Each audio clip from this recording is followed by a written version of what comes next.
माटी कहे कुम्हार से, तू क्या रौंदे मोय। एक दिन ऐसा आएगा मैं रौंदूंगी तोय।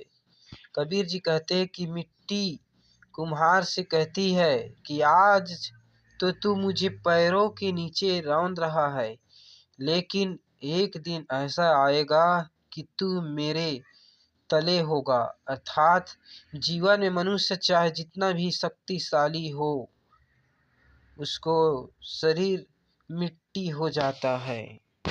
पोथी पढ़ी पढ़ी जग मुआ, पंडित भया न कोय। ढाई आखर प्रेम का, पढ़े सो पंडित होय।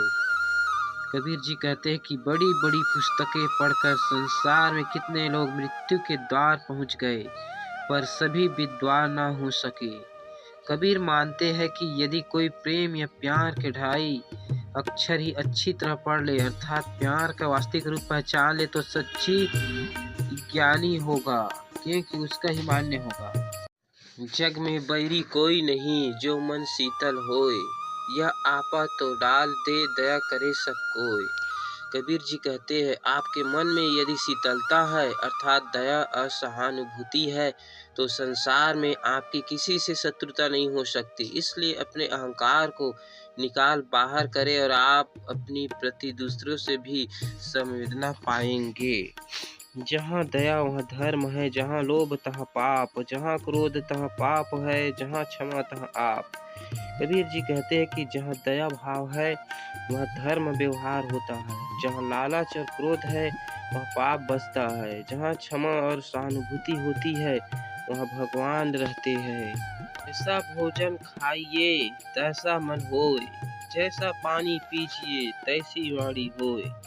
कबीर जी कहते हैं कि शुद्ध सात्विक आहार तथा पवित्र जल से मन और वाणी पवित्र होते हैं, तथा जो किसी संगति करता है वैसा ही बन जाता है। ज्यों तिल माही तेल है, ज्यों चकमक में आग, तेरा साईं तुझ में है, तू जाग सके तो जाग। कबीर जी कहते हैं जिस तरह तिल में तेल होता है और पत्थरों से आग उत्पन्न हो सकता है, उसी प्रकार भगवान भी आपके अंतर्गत है। उन्हें जगाने की शक्ति, पैदा करने की आवश्यकता है। कबीर छुदा कुकरी करत भजन में भंग, वाकु टुकड़ा टारी के सुमिरन करूं सुरंग। संत कबीर राज जी कहते कि भूख ऐसी कुतिया के समान होती है जो कि भजन साधना में बाधा डालती है। इसे शांत करने के लिए अगर समय पर रोटी का टुकड़ा दे दिया जाए तो फिर संतोष और शांति के साथ ईश्वर का स्मरण हो सकता है। कबीर गर्व न कीजिए, ऊंचा देख आवास, काल पड़ा भूल एटना, ऊपर जमसी घास। कबीर जी कहते हैं कि अपनी शक्ति और संपत्ति देखकर घमंडी मत बनिए। जब इस शरीर में आत्मा निकल जाती है तो सबसे शक्तिशाली मनुष्य का देह भी धरती में डाल दिया जाता है और उसके ऊपर घास उग जाती है। कबीरा सोया क्या करे, उठी न भजे भगवान, जब घर ले जाएंगे पड़ा रहेगा मयान। कबीर जी कहते हैं कि अपना सारा समय सोते हुए मत बिताइए, भगवान को याद कीजिए, क्योंकि यमराज के आने पर अर्थात मृत्यु के समय बिना आत्मा का वह शरीर उस तरह होगा जैसे बिना तलवार के मयान।